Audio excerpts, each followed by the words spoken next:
गुण अवगुण सब तेरे अर्पण, पाप पुण्य सब तेरे अर्पण। गुण अवगुण सब तेरे अर्पण, पाप पुण्य सब तेरे अर्पण। बुद्धि सहित मन तेरे अर्पण, बुद्धि सहित मन तेरे अर्पण।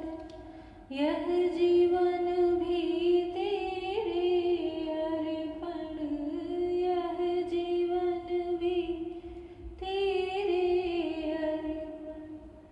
सांवरिया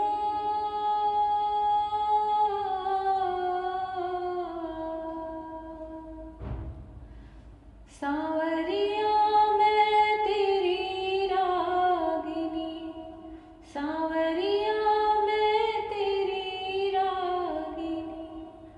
तू मेरा राग मल्हार, सांवरिया ले चल यमुना पार, ले चल यमुना पार। सांवरिया ले चल यमुना पार, सांवरिया ले चल यमुना पार। भगवान श्री कृष्ण जिस किसी का भी एक बार हाथ पकड़ ले, फिर तो वह इस भव सागर से अनायास ही पार हो जाता है, इसमें कोई भी संदेह नहीं है। भगवान श्री कृष्ण जिस किसी पर अपनी करुणामयी कृपामयी दृष्टि बरसा देते हैं, उसके हृदय का वह मुरझाया हुआ कमल खिल जाता है, उसके जीवन में प्रेम की बहार आ जाती है, क्योंकि उस पर साक्षात श्रीहरि जो प्रसन्न हो जाते हैं। और उनको पकड़ने का, उनको प्राप्त करने का एक बहुत ही सहज सरल और सीधा मार्ग है यह श्रीमद् भागवत महापुराण। यह एक ऐसा सागर है जिसमें अनमोल मोतियों से भरे हुए भक्तों के अनंत कहानियां हैं, दिव्य कहानियां हैं, जिसका सिर्फ श्रवण करके, सिर्फ उसका पाठ करके, चिंतन करके आप भगवान श्री कृष्ण को साक्षात पा सकते हो, उनको अपने आलिंगन में ले सकते हो, गले से हृदय से लगा सकते हो, उनका मुख चूम सकते हो। जय श्री कृष्णा मेरी सोल फैमिली, आध्यात्म आपके अपने चैनल पर आप सबका बहुत बहुत स्वागत है।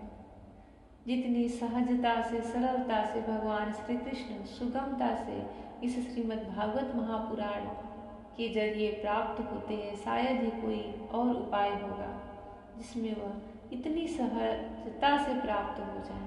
प्राप्त तो होते हैं भक्ति से, पर श्रीमद् भागवत महापुराण साक्षात भक्ति देवी को प्रदान करने वाला है। भक्ति को ही हमारे हृदय में विराजमान कर देता है, भक्ति के आते ही कृष्ण वहाँ आ जाते हैं। श्रीमद् भागवत महापुराण का आज पंचम स्कंध प्रारंभ होने वाला है। जो कोई भी इसके महात्म से सुन रहा है, भगवान श्री कृष्ण, भगवान श्री गणपति निर्विघ्न उसका श्रीमद् भागवत महापुराण पूर्ण कराए। जिसने भी श्रद्धा रख करके, भगवान के प्रति भक्ति रख करके चतुर्थ स्कंध तक इसका अध्ययन किया है, उसके पूर्व जन्म के बहुत बड़े प्रारब्ध जगे हैं कि वह यहाँ तक पहुँच पाया है। क्योंकि श्रीमद् भागवत महापुराण के तृतीय स्कंध ऐसा है कि वहाँ आते ही पता नहीं क्यों एक विराम सा शब्द दे देते हैं, नहीं बढ़ पाते। कितने लोगों को मैंने देखा बड़े ही उत्साह के साथ इस पुराण का अध्ययन प्रारंभ करेंगे, पर जैसे ही तृतीय स्कंध में आएंगे उनका सारा उत्साह धरा का धरा रह जाता है। वेदवाणी, ब्रह्मवाक्य, ब्रह्म स्तुति के शब्दों में ऐसे वह उलझ जाते हैं कि फिर प्रणाम करके इस पुराण को ही रख देते हैं। उनको लगता है कि इस अथाह सागर को मैं नहीं पार कर पाऊंगा। इसलिए जो कोई भी इसको यहाँ तक पहुँच पाया है, सुनकर चिंतन करके, वह भगवान श्री कृष्ण के चरणों में बहुत ही बड़ा एक अनुरागी है। उस पर भगवान श्री कृष्ण का बहुत ही बड़ा आशीर्वाद है कि वह यहाँ तक सुमिरन करते हुए श्रीमद् भागवत महापुराण को पार कर लिया है। ओम नमो भगवते वासुदेवाय। श्रीमद् भागवत महापुराण पंचम स्कंद पहला अध्याय प्रियव्रत चरित्र। अब यहाँ से मनु के पुत्र प्रियव्रत के चरित्र का वर्णन प्रारंभ हो रहा है और इसमें सुनिए, देखिए कैसे कैसे राजा भक्तों की इतनी दुर्लभ कहानियाँ जो आपको शायद ही कहीं सुनने को मिले और जिसे सुनने से भगवान श्री कृष्ण की अनायास ही भक्ति प्राप्त होती, सुदृढ़ भक्ति प्राप्त होती है। ऐसा बंधन प्राप्त होता है कृष्ण से कि उसे संसार की कोई भी मोह माया नहीं काट सकती, कोई भी मोह माया, ना आपके पति पत्नी पुत्र साथी मित्र, ऐसा अटूट बंधन कृष्ण से बंध जाता है कि सृष्टि की कोई भी माया उसे काट नहीं पाती। राजा परीक्षित ने पूछा, मुने महाराज प्रियव्रत तो बड़े भगवत भक्त और आत्मा राम थे। विदुर जी गंगा तट पर हरिद्वार में मैत्रेय मुनि से श्रीमद् भागवत महापुराण का बहुत बड़ा प्रसंग सुने और अपने को कृत्य सामान के भगवत भक्ति में सराबोर होकर के वह उनका आशीर्वाद लेकर के वहाँ से चलते हैं। अब कथा फिर वहीं राजा परीक्षित और श्री सुखदेव मुनि पर आती है। राजा परीक्षित ने पूछा, मुने महाराज प्रियव्रत तो बड़े भगवत भक्त और आत्माराम थे, उनकी गृहस्थाश्रम में कैसे रुचि हुई, जिसमें फंसने के कारण मनुष्य को अपने स्वरूप की विस्मृति होती है और वह कर्म बंधन में बंध जाता है। विप्रवर, निश्चय ही ऐसे निसंग महापुरुषों का इस प्रकार गृहस्थाश्रम में अभिनिवेश होना उचित नहीं है। इसमें किसी प्रकार का संदेह नहीं कि जिनका चित्त पूर्ण कीर्ति श्रीहरि के चरणों की शीतल छाया का आश्रय लेकर शांत हो गया है, उन महापुरुषों की कुटुंब आदि में कभी आसक्ति नहीं हो सकती। ब्राह्मण, मुझे इस बात का बड़ा संदेह है कि महाराज प्रियव्रत ने स्त्री घर और पुत्र आदि में आसक्त रहकर भी किस प्रकार सिद्धि प्राप्त कर ली और क्यों कर उनकी भगवान श्री कृष्ण में अविचल भक्ति हुई। श्री सुखदेव जी ने कहा, देखिए परीक्षित ने कितना ही सुंदर प्रश्न किया है, यह सबके लिए है। मैं हमेशा यही कहती हूँ कि कभी भी भागवत के प्रश्नों को निमित्त बनाकर मत सुनिए कि बस उन्हीं के लिए है। स्वयं को वहाँ पर बैठाइए, स्वयं को वहाँ पे रखिए, फिर आपको यह बहुत ही समझने में आसान लगने लगेगा। श्री सुखदेव जी ने कहा, राजन तुम्हारा कथन बहुत ठीक है। जिनका चित्त पवित्र कृत श्रीहरि के परम मधुर चरण कमल मकरंद के रस में सराबोर हो गया है, वे किसी विघ्न बाधा के कारण रुकावट आ जाने पर भी भगवत भक्त के परम हंसों के प्रिय श्री वासुदेव भगवान के कथा श्रवण रूपी परम कल्याणमय मार्ग को प्रायः छोड़ते नहीं। राजन, राजकुमार प्रियव्रत बड़े भगवत भक्त थे। श्री नारद जी के चरणों की सेवा करने से उन्हें सहज में ही परमार्थ तत्व का बोध हो गया था। वे ब्रह्म सत्र की दीक्षा निरंतर ब्रह्माभ्यास में जीवन बिताने का नियम लेने ही वाले थे कि उसी समय उनके पिता स्वयंभू मनु ने उन्हें पृथ्वी पालन के लिए शास्त्र में बताए हुए सभी श्रेष्ठ गुणों से पूर्णतया संपन्न देख राज्य शासन के लिए आज्ञा दी। किंतु प्रियव्रत अखंड समाधि योग के द्वारा अपनी सारी इंद्रियों और क्रियाओं को भगवान वासुदेव के चरणों में ही समर्पण कर चुके थे। अतः पिता की आज्ञा किसी प्रकार उल्लंघन करने योग्य न होने पर भी यह सोचकर कि राज्याधिकार पाकर मेरा आत्मस्वरूप स्त्री पुत्रादि अशत प्रपंच से आच्छादित हो जाएगा, राज्य और कुटुंब की चिंता में फंसकर मैं परमार्थ तत्व को प्रायः भूल जाऊंगा, उन्होंने उसे स्वीकार न किया। आदिदेव स्वयंभू भगवान ब्रह्मा जी को निरंतर इस गुणमय प्रपंच की वृद्धि का ही विचार रहता है। वे सारे संसार के जीवों का अभिप्राय जानते रहते हैं। जब उन्होंने प्रियव्रत की ऐसी प्रवृत्ति देखी तब वे मूर्तिमान चारों वेद और मरीचि आदि पार्षदों को साथ लिए अपने लोक से उतरे। ब्रह्मा जी का मन ही नहीं लगा, उन्हें लगा इतना योग्य सब गुणों से संपन्न प्रियव्रत अगर गृहस्थ आश्रम में नहीं गए तो सृष्टि को एक योग्य राजा नहीं मिलेगा। पिता की आज्ञा तो अस्वीकार कर दिए, पर ब्रह्मा जी उन्हें मनाने के लिए आए। आकाश में जहाँ तहाँ विमानों पर चढ़े हुए इंद्रादि प्रधान प्रधान देवताओं ने उनका पूजन किया तथा मार्ग में टोलियां बांध कर आए हुए सिद्ध गंधर्व साध्य चारण और मुनिजन ने स्तुवन किया। इस प्रकार जगह जगह आदर सम्मान पाते हुए साक्षात नक्षत्रनाथ चंद्रमा के समान गंधमादन की घाटी को प्रकाशित करते हुए प्रियव्रत के पास पहुंचे। प्रियव्रत को गृहस्थ आश्रम में जाने के लिए भेजने के लिए ब्रह्मा जी सत्यलोक से आ रहे हैं। यह गृहस्थ आश्रम कितना पवित्र है, इसमें भगवान को हम जितनी सहजता से प्राप्त कर सकते हैं शायद ही किसी आश्रम में इतनी सहजता से उन्हें प्राप्त कर पाए। बस ये समझने भर की देर है। कभी भी मन नहीं भटकाना चाहिए कि हम तो फंस गए। अगर यह फंसने वाली ऐसी जगह होती और ऐसा होता कि यहाँ आत्मा का विनाश होगा तो ब्रह्मा जी कभी आकर के समझाते ही नहीं। यही सब चीजों को समझाने के लिए इन पुराणों का अध्ययन करने के लिए कहा जाता है, क्योंकि उसमें ही हमें यह समझ में आता है कि भगवान की सृष्टि में वास्तव में क्या सही है, क्या उचित है, क्या अनुचित है। हमारी आत्मा के लिए कौन सा चीज, कौन सा मार्ग, कौन सा आश्रम सबसे ज्यादा कल्याणकारी, कल्याणप्रद है। प्रियव्रत को आत्मविद्या का उपदेश देने के लिए वहां नारद जी भी आए हुए थे। ब्रह्मा जी के वहां पहुंचने पर उनके वाहन हंस को देखकर देवर्षि नारद जान गए कि हमारे पिता भगवान ब्रह्मा जी पधारे हैं। अतः वे स्वयंभू मनु और प्रियव्रत के सहित तुरंत खड़े हो गए और सबने उनको हाथ जोड़कर प्रणाम किया। परीक्षित, नारद जी ने उनकी अनेक प्रकार से पूजा की और सुमधुर वचनों में उनके गुण और अवतार की उत्कृष्टता का वर्णन किया। तब आदि पुरुष भगवान ब्रह्मा जी ने प्रियव्रत की ओर मंद मुस्कान युक्त दया दृष्टि से देखते हुए इस प्रकार कहा। देखिए ब्रह्मा जी प्रियव्रत को कैसे समझा रहे हैं।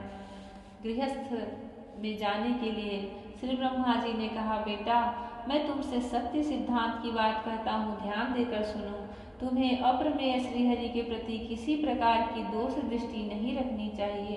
तुम ही क्या, हम महादेव जी, तुम्हारे पिता स्वयं मनु और तुम्हारे गुरु महर्षि नारद भी विवश होकर उन्हीं की आज्ञा का पालन करते हैं। उनके विधान को कोई भी देहधारी न तो तब विद्या योग बल या बुद्धि बल से, न अर्थ या धर्म की शक्ति से और न स्वयं या किसी दूसरे की सहायता से ही टाल सकता है। प्रियवर, उसी अव्यक्त ईश्वर के दिए हुए शरीर को सब जीव जन्म मरण शोक मोह भय और सुख दुख का भोग करने तथा कर्म करने के लिए सदा धारण करते हैं। वत्स, जिस प्रकार रस्सी से नथा हुआ पशु मनुष्यों का बोझ ढोता है, उसी प्रकार परमात्मा की वेदवाणी रूप बड़ी रस्सी में सत्वादि गुण, सात्विक आदि कर्म और ब्रह्मणादि वाक्यों की मजबूत डोरी से जकड़े हुए हम सब लोग उन्हीं के इच्छानुसार कर्म में लगे रहते हैं और उसके द्वारा उनकी पूजा करते रहते हैं। हमारे गुण और कर्मों के अनुसार प्रभु ने हमें जिस योनि में डाल दिया है, उसी को स्वीकार करके वे जैसी व्यवस्था करते हैं, उसी के अनुसार हम सुख या दुख भोगते रहते हैं। हमें उनकी इच्छा का उसी प्रकार अनुसरण करना पड़ता है जैसे किसी अंधे को आंख वाले पुरुष का। मुक्त पुरुष भी प्रारब्ध का भोग करता हुआ भगवान की इच्छा के अनुसार अपने शरीर को धारण करता ही है।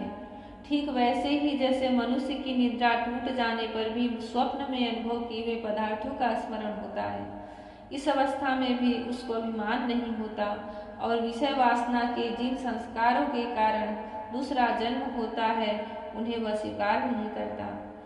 जो पुरुष इंद्रियों के वशीभूत हैं, वह वन वन में विचरण करता रहे तो भी उसे जन्म मरण का भय बना ही रहता है। यही देखिए गृहस्थ का सबसे गूढ़ रहस्य है कि आप अपने इंद्रियों के विषय में अटके हुए हो तो वन संन्यास ले लो, आप जोग का रूप धारण कर लो, वन वन में भटको, परंतु आपको मृत्यु का भी भय लगा रहेगा और आपको श्रीहरि की प्राप्ति नहीं हो सकेगी, ना ही मुक्ति ना ही मोक्ष। पर गृहस्थ में हो, पत्नी बच्चे पुत्र पति सब कुछ है, पर इंद्रियों के वशीभूत नहीं हो। आप अपने आत्मा को श्रीहरि के चरणों में रख दिए हो तो आप वहीं पर श्रीहरि का साक्षात्कार कर सकते हो। और गृहस्थ में यह बहुत ही सहज, बहुत ही सरलता से हो जाता है, क्योंकि बिना जीते हुए मन और इंद्रिय रूपी उसके 6 शत्रु कभी उसका पीछा नहीं छोड़ते। जो बुद्धिमान पुरुष इंद्रियों को जीत कर अपनी आत्मा में ही रमण करता है, उसका गृहस्थाश्रम भी क्या बिगाड़ सकता है। जिसे इन 6 शत्रुओं को जीतने की इच्छा हो, वह पहले घर में रहकर ही उनका अत्यंत निरोध करते हुए उन्हें वश में करने का प्रयत्न करे। किले में सुरक्षित रहकर लड़ने वाला राजा अपने प्रबल शत्रुओं को भी जीत लेता है। फिर जब इन शत्रुओं का बल अत्यंत क्षीण हो जाए, तब विद्वान पुरुष इच्छानुसार विचर सकता है। तुम यद्यपि श्री कमलनाथ भगवान के चरण कमल की कली रूप कीले के आश्रित रहकर इन 6 शत्रुओं को जीत चुके हो, तो भी पहले इन पुराण पुरुष के दिए हुए भोगों को भोगो। इसके बाद निसंग होकर अपने आत्मस्वरूप में स्थित हो जाना। जय श्री कृष्ण। अगर ब्रह्मा जी जैसे समझाने वाला कोई ज्ञानी मिल जाए, तो संसार में कहीं भी कोई भी पुरुष कहाँ विचलित हो सकता है, कहाँ भटक सकता है। और जब ब्रह्मा जी प्रियव्रत को समझा रहे हैं कि आप गृहस्थ आश्रम में जाओ, तो क्यों जाओ, क्यों जाना चाहिए। आप स्वयं को बस उसी जगह रख के देखिए, क्योंकि आप भी गृहस्थ आश्रम में ही हैं। आपके अंदर कभी अंधकार नहीं आएगा, निराशा नहीं आएगी, आप उत्साहहीन नहीं रहोगे। समझ में आएगा ना कि जब इतने बड़े बड़े ज्ञानी राजाओं को भी गृहस्थ में जाने के लिए बोला जा रहा है, उन्हें आज्ञा दी जा रही है,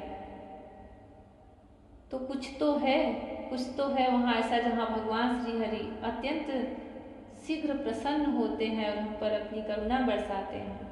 बड़े बड़े भक्त इसी आश्रम में रहकर भगवान का साक्षात्कार किए हैं, अपने बस में करके उन्हें एक डोर से बांध करके निरंतर उनका दर्शन किए हैं। बड़ी बड़ी गोपियाँ, बड़े बड़े भक्त, सब प्रमाण है इसका कि गृहस्थ आश्रम में भक्ति का जो सुख है शायद ही कहीं, क्योंकि वहाँ भगवान सारे अनुभव करा देते हैं, सारे अनुभव करा देते हैं। कितने प्रकार के दुख होते हैं, कितने प्रकार के छल कपट होते हैं, प्रपंच होते हैं, सुख होते हैं, मोह माया होती है, सब इस आश्रम में रह के आपको भली भांति अच्छे से अनुभव हो जाता है। और आप उन सब के बीच कीचड़ में अगर इस कमल को ढूंढ लो, कमल को खिला लो, जो भक्ति से भरा हुआ है, भगवान श्री कृष्ण की भक्ति से सराबोर है, सुंदर है, दिव्य है, अगर इस कीचड़ में वह खिल गया एक बार, तो फिर आप कभी भी श्री कृष्ण से विमुख नहीं हो सकते।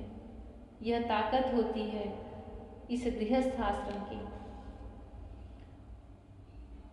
जय श्री कृष्ण। राधे राधे। हरि ओम।